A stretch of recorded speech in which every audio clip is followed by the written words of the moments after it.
Welcome to the Mindful Mama podcast, where we navigate controversial topics, deep dive into life-changing stories, and engage in meaningful conversation. Join us in embracing the beauty of mindful motherhood. I'm your host, Corinne Adele. Welcome back to the Mindful Mama podcast. Today we have a guest on. Her name is Jocelyn, and we're going to be chatting about homeschool, which is a really interesting and fun topic. So Jocelyn, go ahead and introduce yourself to our audience. Hello, everyone. I'm Jocelyn Grace McFadden. Yes, I was homeschooled all the way through. I'm the second oldest of 6 kids, and I grew up in a teeny tiny town in Connecticut, and my mom stayed home with me and our dad worked. Cool. And yeah, that's just a little bit about me. I'm not a mom myself, so I thought it would be like a fun look at the homeschooler's perspective as opposed to like the homeschool mom's perspective. Totally. And I love that because you have the experience, and it sounds like from your what is it? The form that you filled out, you had a really good experience with being homeschooled. Mm-hmm. I think this is going to be a great episode because I'm planning to do homeschool with my kids, and I get so many, the crazy, they're not going to be able to have relationships with people. They're going to be weird. You're holding them back. How are they going to know how to live? Mm-hmm. All the things. All the things. Okay. You said you're number 2 of 6, right? Yes. Mm-hmm. Okay. So I'm assuming that your mom homeschooled all of you guys? Yes, with the exception of my older sister, because she's our half sister, and we never refer to her as that because she's always a part of our lives and things like that. But for context, the 5 of us, after my older sister, were all homeschooled. Cool. Home together. Okay. Yeah. So if you just want to go into what it looked like for your guys' rhythm, your family, how much time did you spend on homeschooling a day, depending on what grade you were in? Did you guys even go by grades? We did. Okay. So growing up, we did more eclectic homeschooling. We weren't like, we will be in a Becca or the Good and the Beautiful. And, we were dabbling in so many different curriculums. A lot of times my mom would look at us as individuals and go, okay, Melanie, my sister, is really strong in math. So I'm going to give her a Becca to do. And Jocelyn, not so strong in math. So I'm going to give her Matthew C. So we were all over the place as far as curriculum is concerned. And I guess it just depends on the season, so having as many babies as my mom did, some seasons of school, we were totally on it. And we would have a set schedule and we would have that checklist and check off all the things on our schedule. And then in other seasons, it would be if we all read our Bible for the day, great. That's, cool. If we sat down and did a family Bible lesson, then that was the gold standard. And so we weren't in a super rigid, this has to be done and education is the most important thing. Homeschooling for my family was more character building. And love that. Yeah. And my mom just really wanted to be home with us. My parents never thought they would homeschool. So when they first got married and were together, my mom has her master's in teaching and she was working at a school. And my dad was a homicide detective. Oh my gosh. Yeah. Crazy. Yeah. Crazy. It's crazy. So he was working with the state police as a detective. And so the idea was, my mom would still teach at a school and then we would go to school. But when I turned 3, the year I turned 3, my mom was about to sign me up for a preschool program. And my dad was she's so little.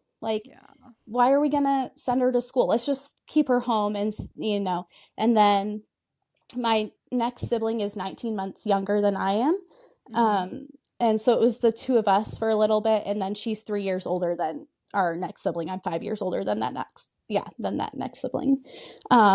And so it was easy with just the 2 of us at first because my mom was we're so little. and you're doing preschool work, Yeah. here are the letters, Yeah. here are their sounds, let's count. We did no set curriculum at that point.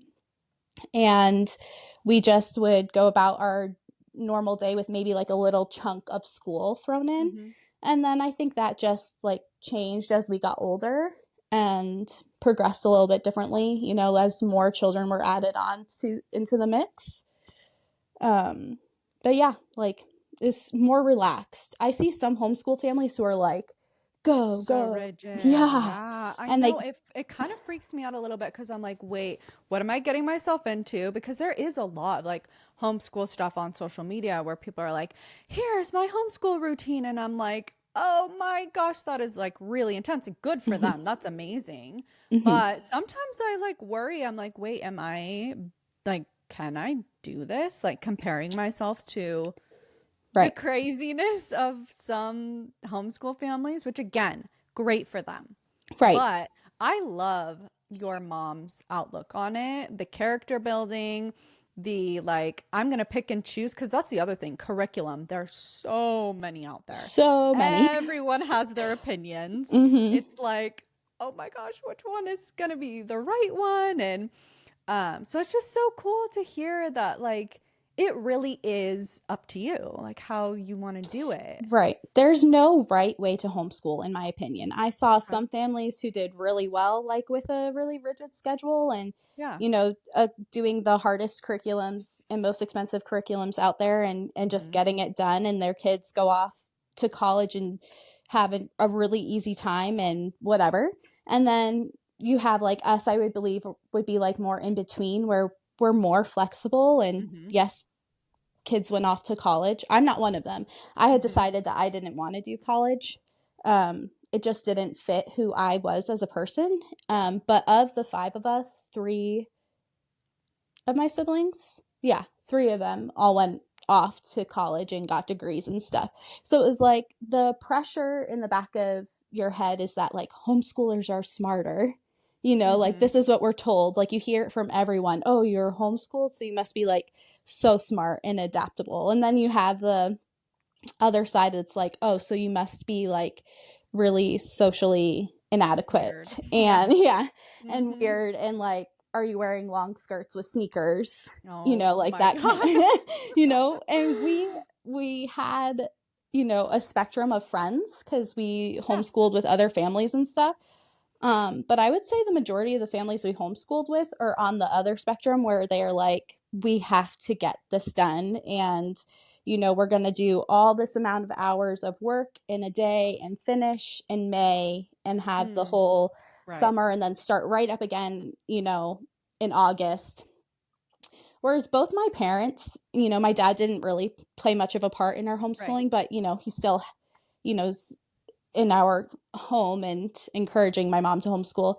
But both of my parents aren't type A personalities. They're really chill people, like we have a tidy home and stuff, but they're like not neat freaks. They're not like super duper organized or anything like that. So I think that actually removed some of the pressure off of the homeschooling. I love that. And made it like way more chill. We played a lot, and I'm so thankful because we weren't like, oh, we haven't finished this, so you can't go outside and play. Like we were the last house on a dead end street in the woods, and we were able to like, oh, the wind's blowing, look at the leaves, and stop whatever we're doing and go and try and catch leaves that were falling. Or kids would have snow days, because we were in Connecticut and it snowed quite a bit through the winter. So it'd be like, instead of a snow day, whenever my dad had a day off of work, we would take that day off instead. So I love that. And spend time together as a family. And so we had more of a chill experience with the homeschooling. And I look at that and I'm super thankful. I also see where there could be some gaps, maybe, like in where my mom wasn't overseeing a lot of our work, maybe as much as others. And for me, like, it was fine. Sometimes I would skip lessons and go on to a lesson that I cared more about and be like, yep, I did it. And she'd be like, sure, just take my word for it, and never kind of check back in. And I could see how that could be like a problem. Totally. We were all pretty trustworthy kids for the most part. And like, we wanted to obey and please our parents. So it wasn't like, we were being super sneaky, or like, I think at one point, one of my sisters would hide one of her math books and be like, I don't know where it is. I guess I can't do it. Like, she really didn't want to do that. But for the most part, we were pretty trustworthy. And a lot of what we were doing is like self-taught with some like overseeing, so that we could have as many kids homeschooling and it not be so burdensome for my mom. Okay. But yeah, for the most part, it was a lot of like home economic focus too. Like, we could all make meals, we could all do our laundry, we all knew how to clean the bathrooms and things like that. Whereas like our peers might have been like more academically sharp. We could like run a home. Like, me and my sisters were like, we could change a diaper in 2 seconds, and like, you've never like held a baby before, So like, totally. When I was in 4th grade, the homeschool group that we were in, like kind of like a co-op, I guess, some of the moms approached my mom and said, hey, you're the only one qualified, but we really want to do this like standardized testing for our kids, like just to see where they're at. We want to see if they're like in the grade that they should be, and maybe where we can make improvements. And my mom was like, sure, I'll do it, but she had never really thought about it before and didn't really care to know like if we were like where we were supposed to be. She was happy with where we were at. And I remember like we had our number 2 pencils and we read all the rules, and we were with our specific grade kids, and we all sat down, and she read through the directions, and it was completely quiet. And then we took a break for snacks and things like that. And so we did all the subjects and went through and did those tests. And at the end, I was like, I don't know how well I did. I honestly, there were some things that I was like guessing because it's just multiple choice answer. Totally. And I was like, I feel like I would have done better if I could have written out my answer instead of having to fill in a bubble. And then the test results came back, and all of my mom's friends were like, oh, my kid scored college level in this subject, and my kid did so well in this, and like they're grade 2 or 3 grades ahead. And my mom looked at ours, and we were either at grade level or a grade below. And it was me, I think it was just 3 of my siblings at the time who took that test. And my mom panicked. She was like, it really put the pressure on, where she was like, oh no, like, I feel like I'm failing my kids. They're not as smart as their other homeschooled peers. And I should probably get on top of it. So that school year came around, and she got the same curriculum for every subject, one that other families were doing. And we were crying, and we didn't like it. And we were just like struggling that whole school year. And then like halfway through the school year, she was like, no. And this is not for us. Yeah, no, this doesn't work for us. And like, this isn't what I want our homeschool experience to be. I want my kids to like enjoy learning and enjoy being with one another. And this isn't it, So halfway through that school year, she like ditched that curriculum, and we went right back to what we were doing before. And she had to really, like, I was just talking to her about this the other day. She had to really wrestle with like, am I raising godly children who love and respect others, and who might be a grade or 2 below like where they're supposed to be, the arbitrary where they're supposed to be at according to society, and it was like, we could get along with others, we could run a home, we could make meals and clean, and it was like, okay, so where do your values lie as a family? Like, what's most important to you as a family? And for my parents, it was, character building and a love for God's word. And, we could run circles around some of our peers in doctrine, and it's like, so, where did we find value in our schooling as a family. Mm. And I look at that and I go, yeah, there might be some things I would have changed about my homeschool experience, but overall, I think my parents had a really good focus. Aw. And we saw where when we tried to make it all about academics, how that didn't work for us. Like, As women, our bodies are constantly evolving, and Indigo Luna gets that. Their beautiful, sustainable clothing made from natural fibers is designed with you in mind. Embracing every curve and change, including the seasons of pregnancy and breastfeeding, rooted in slow fashion, Indigo Luna prioritizes ethical production and timeless designs. As a newly postpartum mother, they really helped me rediscover my confidence and style. Feel good in clothes that honor your body and the planet. Use my link in the show notes to save 10% off your order at indigoluna.com. we were just Crumbled. Yeah, we were Yeah. miserable. Like, I remember looking at it and being like, I don't know what I'm doing.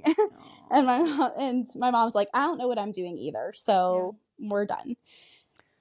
Yeah. I love that your mom was so focused on just who you guys were and that she was willing to even put that nervousness aside to say, you know what, this is not what's best for my kids. Mm-hmm.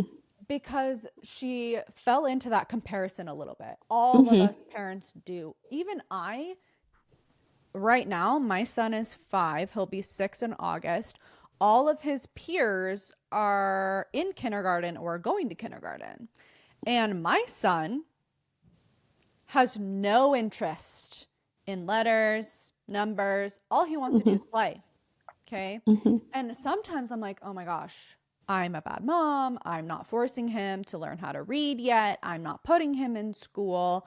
And my son's only 5 and I'm already falling into this, like everyone else's kid is in kindergarten and he's at home playing. And then it's like little things like last week, my kids were outside in the backyard playing and I was watching them and they were being so creative. They had built like this super intricate pile of soil and they had all these sticks in there and they were collecting moss and lichen and like building this whole city out there. Mm-hmm. And I was like, oh, I took a deep breath and I'm like, letters or my kids doing this? Mm-hmm. Like, which one is more appropriate for their ages? Right.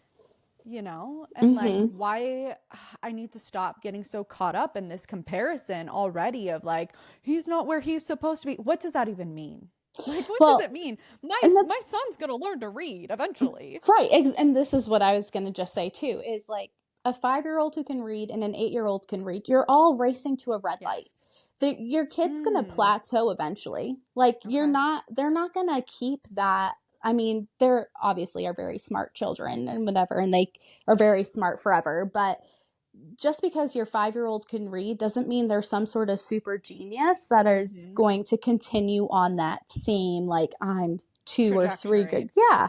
Yeah. There is going to be a plateau at some point. So you might as well savor their sweet childhood of using their imagination and not forcing this, like, learning into a box, because you can learn Right. by, figuring out how to balance sticks in your backyard. I mean, there's learning in that. And there's, life skills compared to like academic learning. And I mean, and it, it also matters like what you want as a family too. Right. But different curriculums are going to teach different things for different subjects too. Like, they're not all the same. Like, we're not all meant to learn the same either. Right. And so when children are little, they really should just be allowed to play and use their imaginations. And I mean, you're just going to get frustrated, trying to sit True. like So trying to true. sit down with your 5-year-old kid and being like, okay, we're going to do this and you're going to learn how to read. Like, that's a lot of pressure. Totally. Totally. Yeah. Yeah, I have been I really resonate more with like the Waldorf method as far as like their belief is that children should just play until 7. And so Mm-hmm. my son was in outdoor school for 2 years. We took him out this year because the price just got crazy. But it was just play. Like they would go and they would play, but it was a lot of life skills. Like they learned how to cook, how to take care of animals, how to build, how to be friends with a 2.5-year-old and also a 7-year-old. Like it Mm-hmm. was so, so good. So I always have to remind myself, Corinne, that's what you resonate with.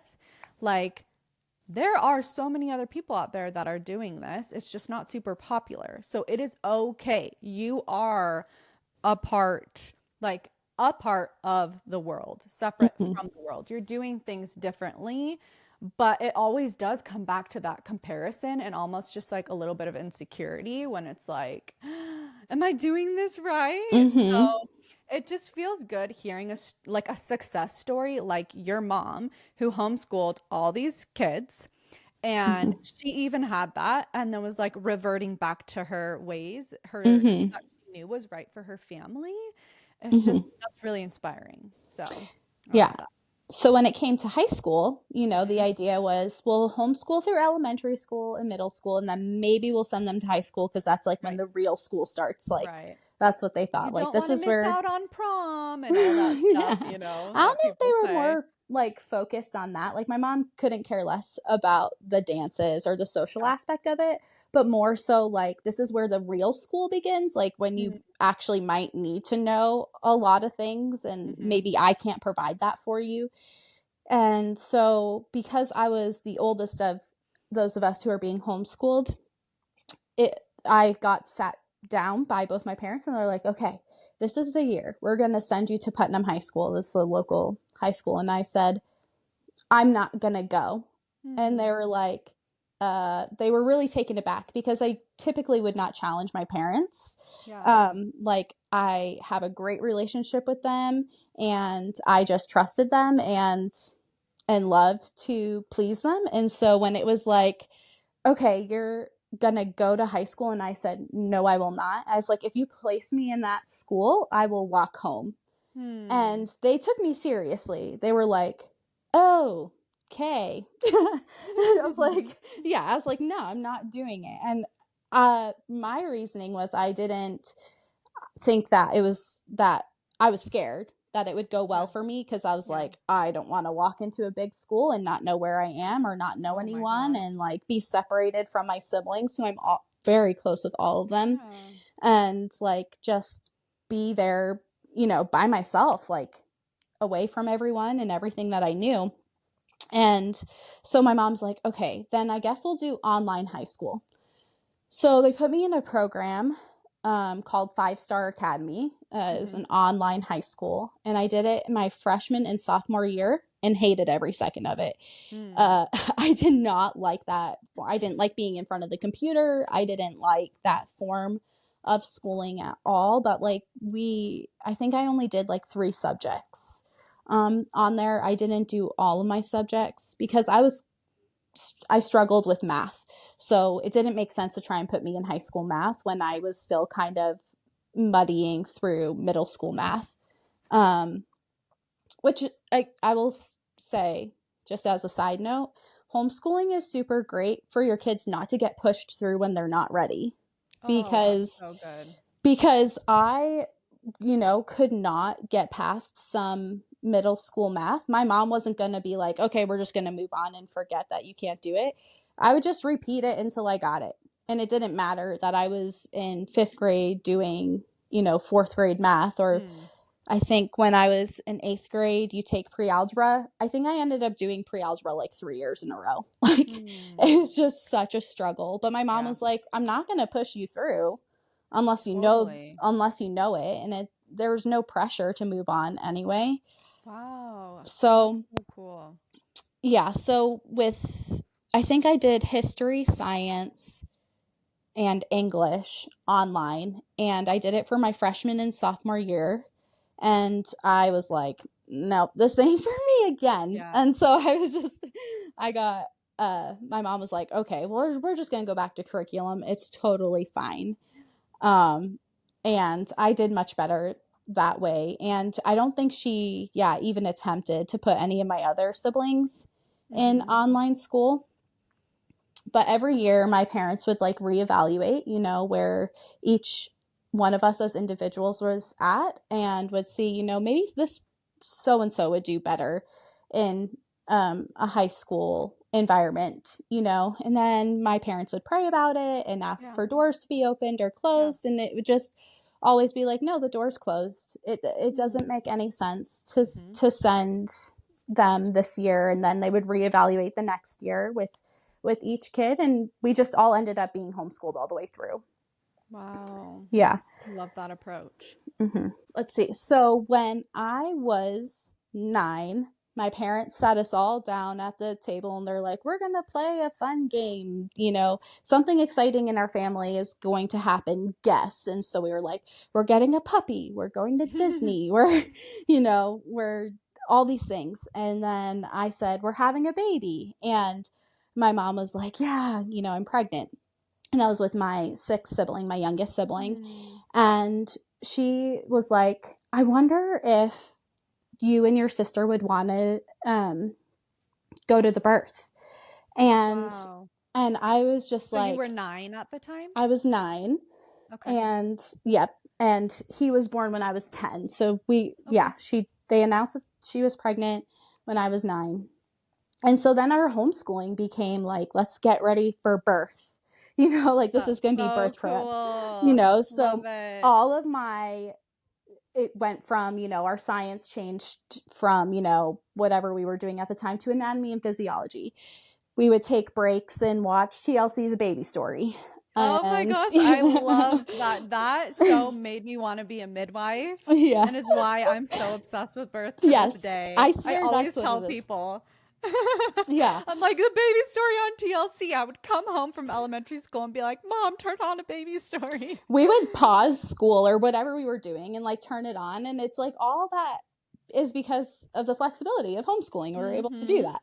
So I was so invested in like making sure my mom was comfortable. I would rub her feet every day. And I just loved I loved that I could be a part of like her pregnancy. We went to all of her prenatal appointments, and she had all of her babies in hospitals, and now my focus is home birth, but she like had such a natural mindset, you know, we're anti-vaxxers and like drank raw milk growing up and things like that, you know. So like we were like taking homeopathy and doing things like that. So that was my growing up experience. She would now tell you that she wished she had us at home, that she totally could have done it.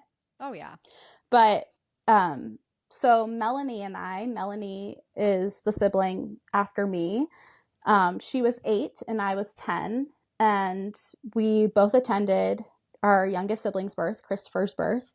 And it just changed my whole life. Now, Melanie went on to become an engineer, right? Like I went on to study birth work. So it's just, you know, it's like that nurture versus nature stuff, you know? I love it. Yeah. But when he was born and I cut his cord and we were like all very involved, I said, I have to watch babies be born for the rest of my life. Aww. So for my mom, she heard, oh, there's a passion. I'm going to feed that passion. And all of our schoolwork will just revolve around Jocelyn learning about birth. And that's another really fun and cool aspect of homeschooling is like, where are your children's interests? And you can kind of follow that to just help them find where they fit in the world, you know, where they can use their gifts and abilities to thrive in that as individuals. And so there's 6 of us. We all grew up in a similar dynamic with the exception of my oldest sister. She was just with us on the weekend and then through the summer and and holidays and things. But the rest of us were all home together. So we all have the same environment and standard, but we're so different. And we all have different interests and we all have different abilities and skills. And my parents, and I'm so thankful for this, really wanted to feed those individual passions, you know. So like I said, Melanie went on to be an environmental engineer and she's working in an engineering environment as a civil engineer in Florida. Oh, cool. and doing that. And then like my 2 other siblings who went to college got business degrees, which is interesting. And we're all so different, but have this foundational similarities. We still all love the Lord. We all still plan on homeschooling. We still are skeptical about the government. So like we all have this like fundamental beliefs behind us, but we are also different. And so we each add a different flavor like to the family. So in my senior year of high school, my mom said, you know what? There's a midwifery program. It's a 1-year program and it's in Massachusetts. And I think that it would be really good for you. And I didn't even have my license at the time. I didn't get my license until I was 19. But she's like, I'll just drive you around to all of these classes and stuff. So we're going to be done with other school. Like, I think you had enough credits to graduate high school anyway. I do have a high school diploma. Okay. The state of Connecticut issued one. It took me 5 years to finally find non-toxic makeup that's not only nourishing to my skin, but actually performs well. As a previous makeup artist myself, I absolutely refuse to spend my money on makeup products that do not work. Crunchi is the brand that finally converted me. They have personally banished over 10,000 ingredients that do not make the cut into their products that unfortunately is in most of the makeup we use day in and day out. I'm personally obsessed with their cream concealers and their cream blushes, and I finally started wearing lipstick again because I actually feel good about kissing my babies while wearing it. So their lip pencils are a must. Click the link in my show notes and add the code ADVOCATE10 for 10% off your first purchase with Crunchi. That's Crunchi with an I. And make sure to use my link or the code will not work. Okay, I was going to ask about that. Like, is it just paperwork that you file and then you're able to get? Okay. Yes. So in the state of Connecticut, you can be the person who determines how you how you school your kids. You don't need to report to anyone. It's amazing. Very Washington is not like that. We have to get it written off by like somebody who is, I don't know, like has education, higher education, and that's kind of why that's one big reason we want to move out of Washington state, because they have their tentacles all over even the homeschoolers. Yeah. So it's wild. Same thing with California. So I just spent the last 6 years in California, and they are like down your throats about like breathing down your neck while you're trying to homeschool your children. Like you have to like report to the state for everything. Yeah, like the hours, like everything, the testing, you have to do standardized testing, I believe. Yes. Correct me if I'm wrong, people in the comments or whatever, but in Washington state, they still have to do all of that testing, like what you guys did kind of for fun, right? Your family was just like, let's just see what this does. Yeah. And then look what it did to your mom though. Like she felt so insecure and was like, oh my gosh. So it's like that threw her off a little bit. I can't imagine trying to do that every single year and feeling like crap about yourself. Yeah. So one of my really good friends she has 4 kids and she homeschools them, but definitely takes more like a Charlotte Mason, like really chill approach with her kids too. I'm looking into Charlotte Mason as well. Yeah. I'm interested in that. Love that. She lives in California and she has to report to the state, but she just kind of like doesn't care. She's like, we don't even look at what grade she got or anything, like, cause it's only her first 2 that have had to take the testing so far. And she's like, I told them no pressure, do your best, and went out for ice cream after. She's like, I don't even, like, I don't want them to feel the pressure of having to do so well for the state, because that's not what my husband and I want from them. We really want them to be like a good person, not like a super smart person. And it's like compared to what, compared to who, like who is, as believers, our standard is Jesus Christ. Yes. So it's like, we don't know how smart Jesus was, like obviously he's perfect, but but he wasn't, like, we didn't have grades on Jesus, and we look to his character. So love that. That's what we want to, follow. And that's what the standard is. So yeah, That's so good. I love that. Yeah. So in the state of Connecticut, the legal guardian of the child, is responsible for the education of the child. That's what Connecticut says. It's not the states. No one else has to dabble in it. You don't need to report to anyone. If you do want a high school diploma, however, you need to keep track of your kids' work, and then submit it once they're graduated high school.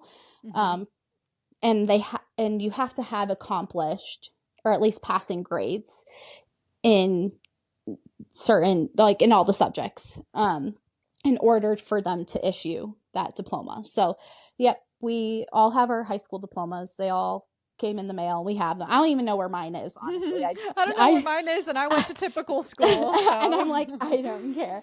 But yeah, so in my senior year of high school, I was 17. My mom was like, I'm going to sign you up for this midwifery program. How cool. Yeah. And it was just 1 year in basic midwifery, and different midwives throughout the state of Massachusetts taught classes, and it was every other weekend, Saturdays and Sundays. And I had homework and did all the things. And so that was like the first experience that I've had with school with someone else other than my mom. Yeah. We would do co-ops and things and have like other homeschool moms like kind of teach subjects and stuff, but it was all overseen by my mom. But then I had to be responsible for my own self for like the first time and do this. But it was something that I was so passionate about and loved that so you cared about it. It was like you were motivated. You wanted to learn it. Yes. And I thrived and became a doula shortly after that. So I did my doula certification right out of there, and then started attending births when I was 21. Cool. Or actually, if you want to count my neighbor's C-section, I went to her C-section when I was 18. My mom, my mom picked me up from summer camp, and she was like, "Oh, Mrs. So-and-so is having her C-section," and she said like you could go, and I was like, okay, cool. Yeah. And so I like got in scrubs and watched the C-section. And what an experience. And this is all because your mom fostered your interest and love in birth. 100%. Paid attention to that. 100%. And like talked to the neighbor, and your neighbor is like, yeah. Come. Like, how cool is that? Yeah. I had my like fetoscope, and I would like go over when she was pregnant and like find the baby's heart tones and stuff. Wow. And yeah, looking back on it, I'm like, it was so cool. And my mom would be like, oh, so-and-so's pregnant. Let's ask if you can go to her prenatal appointments. Right. Like, get picked up and brought to like ultrasounds and prenatal appointments. And then I just, was able to hone in exactly what kind of birth work I wanted to do and who. Right, because you had so many different experiences, right? Right. Yeah. C-section wasn't it, It was beautiful. She got pulled out. She was crying, and I was like, birth is beautiful. Babies are a blessing no matter what. So, but I was like, yeah, C-section ain't it. Like not my interest. And then I, did, I think like 6 or 7 hospital births before I was like, I don't think hospital birth isn't for me either. Yeah. And then it was like, okay, then it's just going to be home births. And with, I can be a student midwife forever. Like I still haven't gone on to do like NARM or get my CPM. But I'm doing indie birth right now. I'm in their program. Cool. Yeah. Dang, and you're doing all the programs. I do all so cool. Things. Yeah. Awesome. And like I'm in the Birth Belongs to Women mentorship. And so I'm always have like a toe dipped in like the birth world. The last birth I attended was in September last year. And then I actually got hurt and had to fly back to Connecticut because I was living in California and had to have surgery here because I needed to be with my parents who take such good care of me and love me still. That's awesome. So that's where I am now. But I'm like nearly 100% healed from that. And, I'll be done with indie birth at the end of this fall or mid-fall. And then I would love to be taking clients on in a more, not even as a midwife. Like I'm still like not ready to call myself a midwife, Yeah. but I would I love feel like, you with that because my yeah. dream was always, oh, I want to be a midwife. And then it was never fostered in me. I Mm. had to come back around to that as an adult. I Mm-hmm. always had the passion. I don't know how I feel being a medical professional. I Mm-hmm. really love the idea of just serving women and being with women Mm-hmm. rather than overseeing them, if that makes sense. Yeah, for sure. I don't So even, so I just was with a traditional birth attendant for a year. This cool. last year, attending births with her. I would love Awesome. to be in a partnership with her. She ended up moving to Texas, Okay. and now I'm in Well, what are Connecticut. the home birth laws in Massachusetts? I feel like what isn't there one or two states that still it's illegal? Not illegal. Uh, it's considered illegal, where it's not illegal or legal. It's kind of like a weird gray area. I haven't been in the state of Connecticut in a while, but I think the licensure is changing, where it's becoming more strict, and like there's going to be a lot more um, overreach from like the government as far as like Right. is concerned. But I think Massachusetts is, I'm gonna look it up right now because I I know think there's it's still like unlicensed. two states where like you can have a home birth, but a Right. licensed Anyone can free midwife birth. cannot. Yes, but Mm-hmm. a licensed midwife is not allowed to attend. Yeah. Because I've Well, had messages from women being like, licensed midwifery at home is illegal in my state, and I'm like, yeah. I how think is it's that like possible? Georgia, North Carolina. They're really Okay. awful with their policies. Yeah, I think Georgia and North Carolina are actually pretty strict, like even compared to like California, which is, but I know Washington State has licensure, but is like super lenient.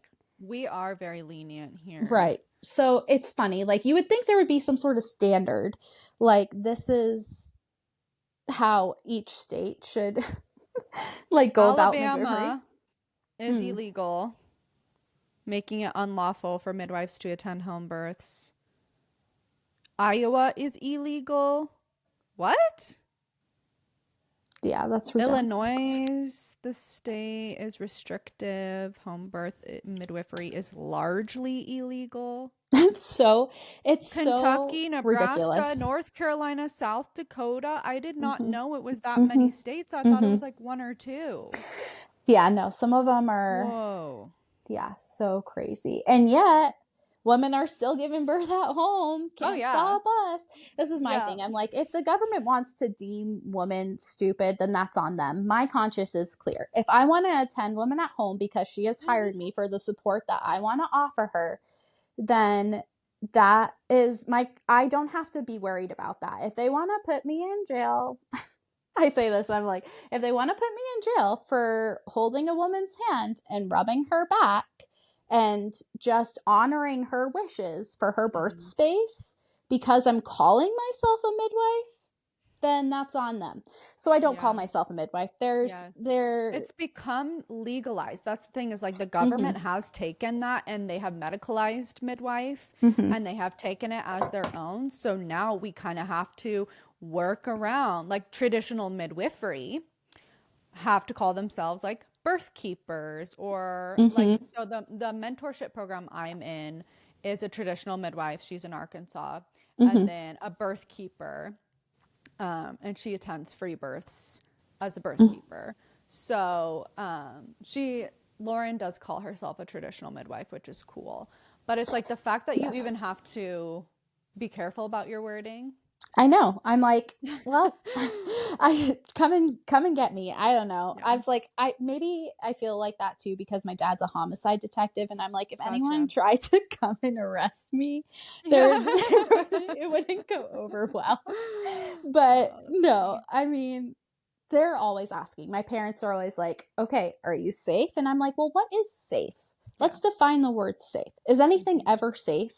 Like, Right. no, we 100%. live in Yeah. a cursed world.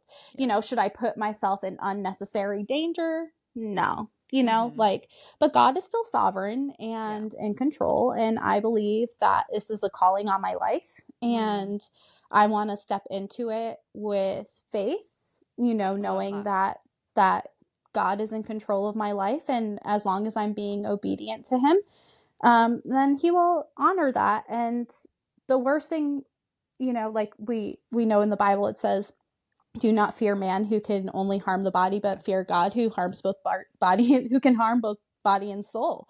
Yeah. So I'm like, the worst that could happen to me is, just here on earth, because my eternity is in heaven. So I don't even have to worry about anything here. And I don't have an anxious personality. By nature, I'm very like free to be you and me, whatever is going to happen is going to happen. And I get to choose my attitude in that. And if I'm going to be in fear and anxious, then I'm just going to make myself miserable. And I'd rather be a happy person. And I want to be marked by joy. I want people to think of me as someone who's like happy and go lucky and like brings a positive outlook to things. And the glass is always half full, not empty. I don't know. Yeah. So that's the attitude that I take towards it. Yeah, I am passionate about serving women in whatever way they want to be served at home. So back to homeschooling, that definitely set me up for where I am now. So cool. With even just the way I think too. I'm a free thinker and a questioner. I have the ability to look at things from a different perspective because we lived our lives a little bit differently. So yeah, you weren't institutionalized. Right. You weren't put in a box. Right. So I wasn't living by a system of everyone who's the same age as me doing all the same things with all the same influence. I got the influence that my parents wanted to give me. Our skin is our biggest organ, which means it absorbs all of the toxins we are exposing ourselves to every day. Because of this, I'm very mindful about the skincare and body care I use for myself. Osea formulates their skincare with seaweed because it's a superfood rich in vitamins, minerals, and nutrients. Different species of seaweed can provide a myriad of benefits, including anti-aging and moisturization. They source their seaweed from different places around the world based on its high mineral content and combines it with other naturally derived ingredients. Use my code Corinne10 for 10% off or see the link in my show notes. And then someone would say, oh, brainwashed. You're brainwashed because we're Christian homeschoolers. But it's like, actually, we're all brainwashed. Like whatever your influence was, brainwashed you. If you're not a Christian and you're doing homeschool, you're brainwashing your kids just to be secular. Like, it's not like... Right. What does that even mean? I hate it when they say that. Because it has negative connotations for them. They're like looking down on it and they're like, you're brainwashed. And I'm thinking, actually, I have the ability to think and choose for myself because I was given the tools to be my own person. And, you all just went with the flow and did whatever, and had the pressure of like trying to fit in with your peers. Yeah. And I couldn't have cared less. Growing up, I dressed how I wanted, even if it didn't look like, I didn't know any brands of anything. I still don't. I'm like, I don't know. I have clothes that are years old and I'm like, I don't know where I got it from or anything like that. Yeah, I can say being in typical school, I, as a young girl, was so insecure. So insecure. Because I wanted to be popular and liked. And like you're saying, all the brands, if you don't have Miss Me jeans, if you don't have Rock Revival jeans, you're not cool. I don't even know what you're talking about. If you don't have a North Face backpack, if you don't have North Face. The new North Face jackets, if you don't have this that's bedazzled, like even nowadays, like little tiny girls are carrying around Stanley cups and being like, I have a Stanley cup. Like, yeah, like you had the freedom of being outside of that and not even having to worry about insecurities and comparison, because that was my entire like childhood. I was in private school until 5th grade, and even in private school there was so much, like we wore uniforms and stuff, But like even then there was like, oh, you have this toy, well, I have this toy. Like it literally starts from the beginning of in typical school. Right. um and I don't even think typical is the right word, but you know what I mean, just like Yeah. what we You do. know. So yeah, I mean, I grew up so insecure all throughout my childhood into high school. It wasn't until I met my husband and married him that I started to find my security, like as an adult woman, Mm. Like, so it is like the biggest blessing that you didn't deal with that. Like, it was Yeah. not something you cared about. No, It it wasn't a wasn't. part of your world. And how freeing is that? Hmm. Like, that's amazing. Yeah. So I definitely didn't want to try and fit in. I always felt like the black sheep in a way too. Like, and that always has negative connotations, I guess, too. But like, Yeah. I always just was kind of weird and quirky. And another part of the homeschooling is sometimes your kids are going to be who they are despite how you're schooling them because it's just their Mm-hmm. personality. One kid might be shy and the other outgoing, and it doesn't matter what environment you place them in, that's just who they are.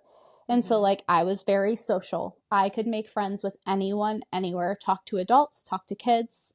Loved that. Now, my other sister didn't bother with any being as social as I was. She liked her siblings and she liked her mom. Mm. And that's just personality differences. Yeah, so it's interesting. I was having a conversation with my sister-in-law because her oldest son is 9 months older than my son. So we went back and forth having kids. So all of our kids are kind of mixed in with each other. And she is looking into doing Charlotte Mason and stuff. And so I Mm-hmm. was talking to her because I took my kids on a walk last week and it was nice and sunny. So there were people outside. Mm-hmm. And something that I've noticed about my kids, which could be personality, like you said, or it could just be the fact that my kids are at home. Any person that we saw, doesn't matter how old they were, how young they were, my kids were stopping to have conversations with these people. Like you said you would do. Mm-hmm. Like, look at my sticker pack that I have, like Mm-hmm. talking to them. And then we came up to this house that had two boys outside. They're probably in elementary school. They're I'm guessing, I'm just making an assumption that they are more than likely in typical schooling. And we come up to this house, and both of my kids are saying, "Hi," waving at these boys. "What are you guys doing?"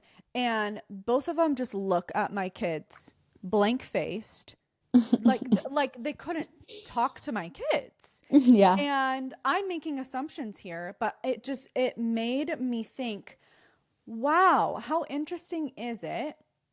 And this is not the only time it's happened where my kids will try and have conversations with other kids and those Mm-hmm. other kids will not respond. I'm like, how interesting is it that my kids are going to be labeled unsocialized when my kids are always able to have conversations with anybody? It doesn't matter who it is. They will talk to them, they will ask them how their day is, ask them what they're doing. Mm-hmm. But the kids that are in typical school are the socialized ones. They're never the ones that respond to my kids. Mm-hmm. And how interesting is that? And so I just had Mm-hmm. this whole conversation with my sister-in-law about it. And she was like, yeah, it's because we have the opportunity to teach our kids how to have conversations with Mm-hmm. anybody, like the cashiers at Costco, Mm-hmm. going on walks, talking to our neighbors. If we're Mm-hmm. at the park, my kids are always the one that go up to the other kids and want to talk to them and want to play, and they're rejected. And so Mm-hmm. I just found that to be so interesting that it's like, huh, my kids are labeled unsocialized. Right. Just Yeah. And interesting. but when they're in school, all they're socializing with is this person of the same exact age. They don't Exactly. have the Yes. opportunity to go Yep. to a nursing home once a Yep. month, which is what my family did with other homeschoolers, and Cool. interact with the elderly. Yeah. You know, like we So would. they're influencing each other and they're only able to socialize with around the same ages. Right. That's what my sister-in-law was mentioning to me too. She was like, they don't Hmm. even have the opportunity. They have teachers, but they Yeah. have to interact with the teachers. Right. So And it's it's just obviously interesting. there's, you know, different scenarios for different families. I'm sure there are public schoolers who do Hmm. completely fine. But to say, oh, the homeschoolers are the ones who are antisocial makes me laugh, because actually almost all the homeschoolers that I grew up with were completely fine. Even one, like I met, my brother was in all sorts of like sports and stuff, and I would go to his games, and there would be homeschool families a part of those groups, and they were the loudest, the funniest. They would like talk to everybody. So even I noticed that growing up too, that like, is that considered weird because they're not quiet? Like, I wonder if that's why they're labeled as weird, because they're not quiet, because everyone else is taught to sit at a desk, write your name, do whatever quietly, no talking. You're not allowed to talk unless you're at lunch or recess. So I it's know, like man, that's so constraining. yes. So these kids, like the homeschooled kids, they don't know what that means. So they're able to do what they want, say what they want. Like, they're allowed to be human. Yeah, we had a loose schedule. So like my mom would come and wake us up in the morning. We would eat breakfast, and like start school by 9 o'clock, like is what we would try to do. And we would do school in our bedrooms, in the sunroom, in the schoolroom, we had in the living room, in the car. We talked to one another. I mean, sometimes my mom would be like, okay, you guys have, like, you need to settle down and like focus on your work. But like, it wasn't like you have to stay in your, like, I didn't have to ask permission to go to the bathroom. And oh my gosh, I mean, I know. I told my son, because he's asked about inside school because he doesn't understand, because he went to outdoor school, right? So he'll talk about inside school. I'm like, yeah, they have to ask to go to the bathroom. You don't have to ask to go. And he's like, thinks that's the craziest thing ever. Yeah, like I mean, and obviously this is just from me watching like shows and stuff, or like movies, but like kids like raise their hand and have to get a bathroom key. Oh yeah. Like that used to blow my mind. If there's the pass is missing, you're not allowed to go. You have to wait until the other person brings the pass back. There's only like a boy pass and a girl pass. And so like it doesn't matter. Like if you really have to go potty, you have to wait.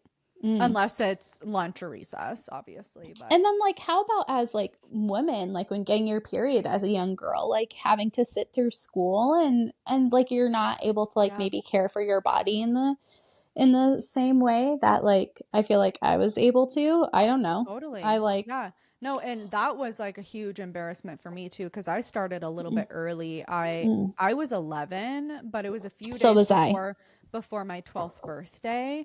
And I feel like being in typical school, it gave such a negative outlook on your cycle. My mom did her best, but because I had the influence of other girls, it was just like I was petrified when I got my period. I didn't tell my mom. I hid it, and then my sister ended up finding out and telling my mom about it, and then my mom came to me, and it was like not what I want for my girls. Like my son even knows like what a period is, because every time I have my period, I get to educate him and say, this means we're not having a baby this month. Like there's no baby in mom's uterus this month, and this is shedding the lining. And I just don't want my girls to have the negative outlook that school just naturally puts on your body. Right. There's so much of I would just say pressure in general. There's like seems like to be like so much pressure. Pressure to fit in. You know, like body image stuff, and just there is so much. And I mean, not that those things can't happen at home, but I feel like they're way less likely to occur when you keep your kids at home and teach them self-worth. And like my parents would always tell us that they loved us and that we were doing well and that they're proud of us, you know, no matter what we were doing. And even to this day, like my dad will tell you, like he just wants all of his kids to be happy and doing well. And like, you know, and my oldest sister is going to be 38 in September. I'm going to be 32.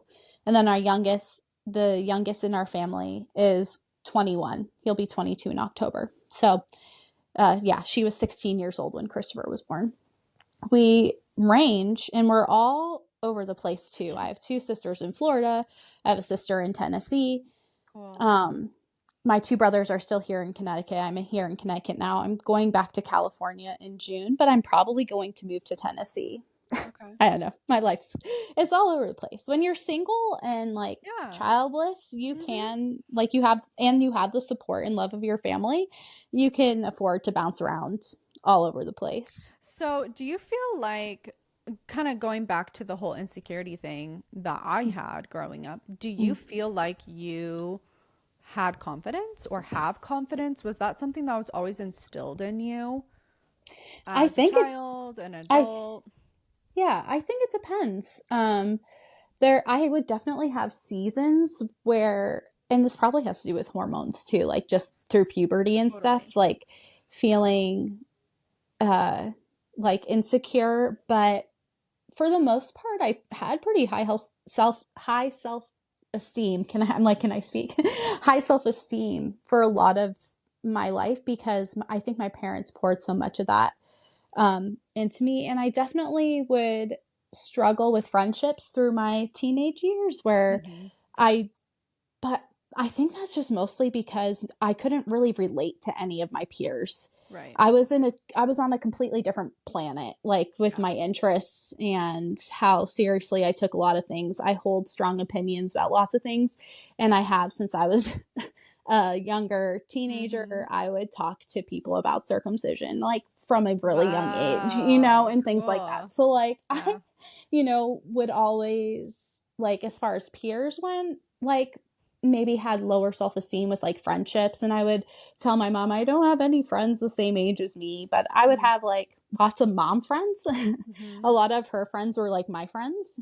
My younger sister's friends were like my friends.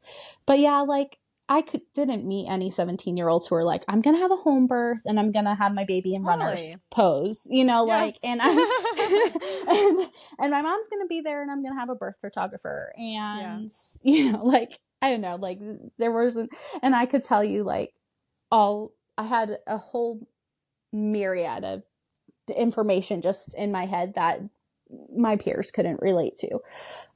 So I felt friendless, but that wasn't because of like personal insecurities, I guess. Right.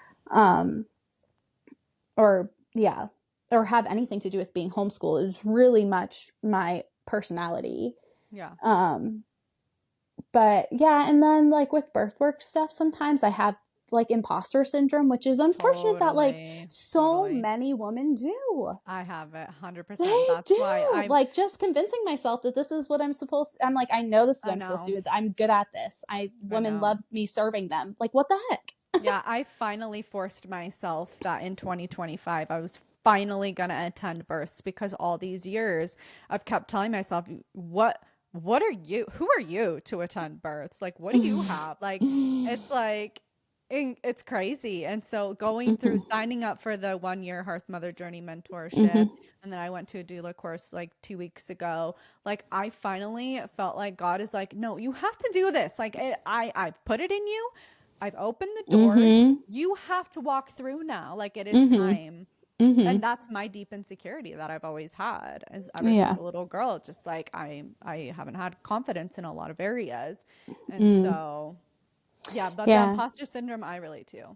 Yeah. Big So time. 2018, I was like ready to launch. I was like, okay, I'm going to be a full-time birth worker. I did are you familiar with the farm in Tennessee, like Ina May Gaskin? Oh yeah. Hmm. And okay, so Yeah. the farm is still there and they still do midwifery assistant trainings and things like that. So I went to the Hmm. farm in Tennessee and did their midwifery assistant training. And after that, and I had shadowed a midwife in Wisconsin for 6 weeks. We served the Plain community, Amish, German Baptist, and Cool. Mennonite. And I went to like 16 births in 6 weeks. Yeah, it Whoa. was crazy. It That's was so like crazy. fast track. Yeah, and I mean, I had attended births before that and stuff too, and I was familiar with this midwife because she was a midwife in Massachusetts and then she moved to Wisconsin. So, and I had attended a couple births with her in New England in Massachusetts. Um, but so after that, I was like, okay, I'm ready to launch. Like, that was in 2017, then 2018. That's when I was like, okay, cover letter, resume, gonna send it to all the midwives in the area. Here's all my experiences. Here's my passion. Here's what I know. Here's what I've done, whatever. And not a single one of them got back to me. Really? And yeah, not one, not even, they didn't even email me back to be like, actually, we're not looking for an assistant right now, or, you know, or this is what we want from you, or anything like that. And it was just so obvious that the door was closed. Like, God was just like, now's not the time, actually. And that shocked me, because I was like, this is what you want me to do, right? Like, this is what I'm supposed to be doing. And it rocked my world a little bit, where I had to kind of take a step back and being like, this isn't fair. And this is what I want to do and what I know I could be good at. And my parents just encouraged me, well, then, you know, try, maybe, you know, give it some time and do some other trainings, or, you know, things like that. And I ended up in 2019 just moving to California. I said, I feel stuck here. Life feels stagnant. Very much like you, have a lot of winter blues stuff, where I'm I can't with the winter. Like, I am so like, oh my goodness, such a drag. Will it ever end? So yes, it's like everything about me. Like, I need the sun in my eyes. I need the sun on my skin. I need to see blue. I need to see blue. Even if there's some clouds, I need blue. Like, it sucks the life out of me. My mom was the same way, and I think I kind of got it from her, but it's hard. Yeah. So the winter just stinks around here. And it's funny to be in it right now, like, because I've avoided it the last 6 years. Because I moved to California in 2019. But when I moved to California, I put birth work completely on the back burner, because I was alone for the first time in my life, where I was like, okay, I have to pay bills.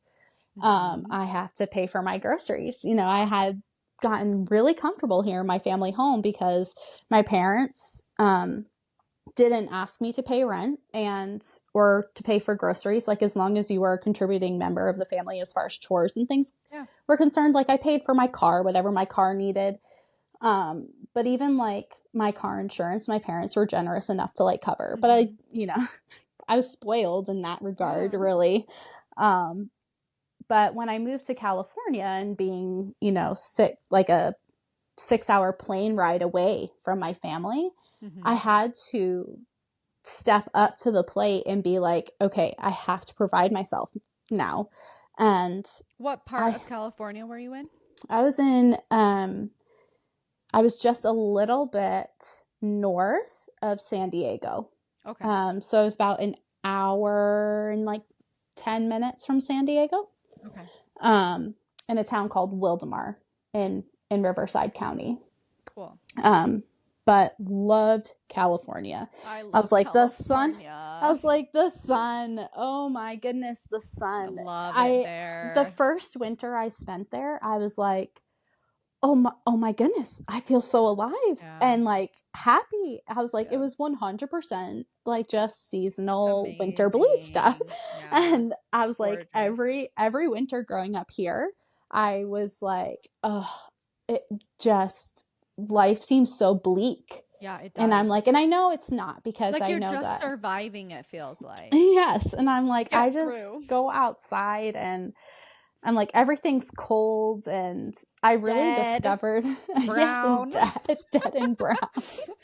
And so when I was in California, I was like, oh my goodness, the sun. But back to the birth stuff, I took a step back because I needed predictable income. And when you're doing birth work, it's not predictable income unless you have like a thriving and affluent presence in the community. And I just didn't have that, because I was moving across the country. But I lived with a couple from my church. I rented a room from them, and I nannied full time for the same family for 6 years. And just then, how did I get back in? Oh, so then my friend had a home birth with a birth attendant that was local. And I say birth attendant because she's a midwife, but she's not licensed, and California will send your butt right to jail. And but she has a PMA, you know, which does like cover you a little bit, like when you have your own private membership association, which Lauren has. Through her church, I believe, is how she. Yeah, so like you can have it be a ministry, and then who's ever a part of your private membership, like you have your own little contracts and things that kind of cover you. So anyway, my friend had a home birth with her, and they took a video of it and sent it to me, and I was in just her presence, like the cord was wrapped around the baby's neck, and everyone was just so calm, and everything was super great. And I was like, I need her number. So I had contacted her, and I was like, hey, can we get coffee? And we sat down and like talked like we were like best friends for like hours. And then I started attending births with her like a couple months later. So I was able to jump back in, and the family that I nannied for, like it freaked them out. They're like, who's going to watch our kids if you're at a birth? And so finding a backup and doing all of that. But every single birth took place on a day off. I never had to call for favor. Yes. 100%. God was like, I am going to make this work for you. And it was incredible. I still worked like 40 hours a week and attended births and prenatal appointments, no problem. And it was incredible.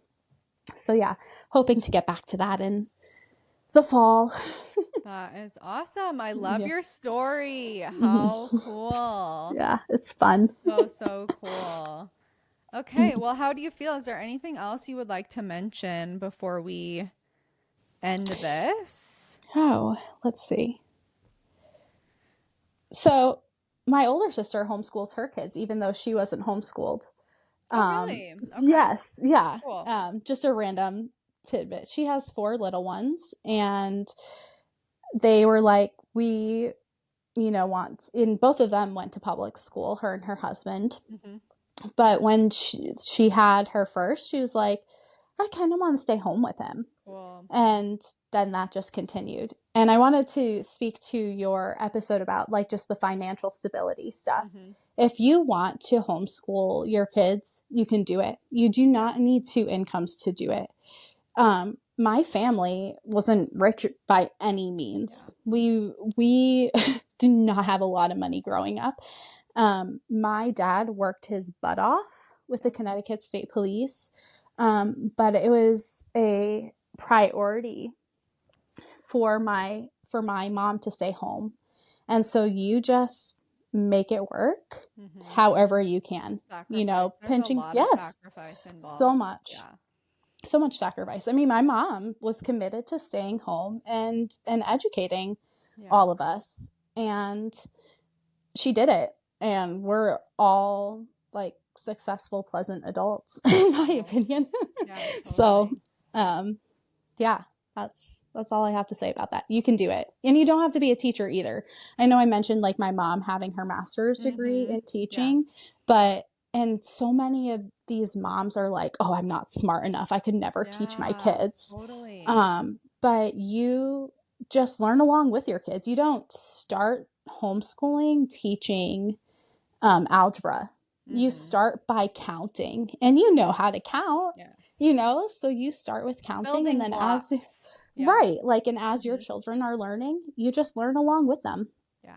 So that's all I have to say about that. Cool. I will, if the Lord ever blesses me with a husband and children, I will definitely be homeschooling them. I love that. So cool. It's just so, you have such a cool perspective being on the just receiving end of homeschool and being an adult and just sharing about how it's influenced your life. And now, you know, you're in your passions, you're doing what you love. Like, I just think your story is so cool. So I'm really thankful that you wanted to come on and share. Yeah. So awesome. I love sharing about it. But yeah. Awesome. Well, thank you so much again for coming on. Yeah. Thank you. It's fun. I love chatting about my life.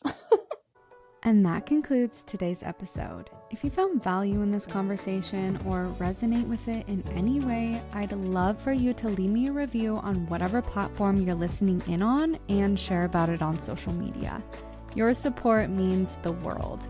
For more content like this, you can follow me at Corinne Adele on all platforms. Thank you for listening, and I'll see you next week.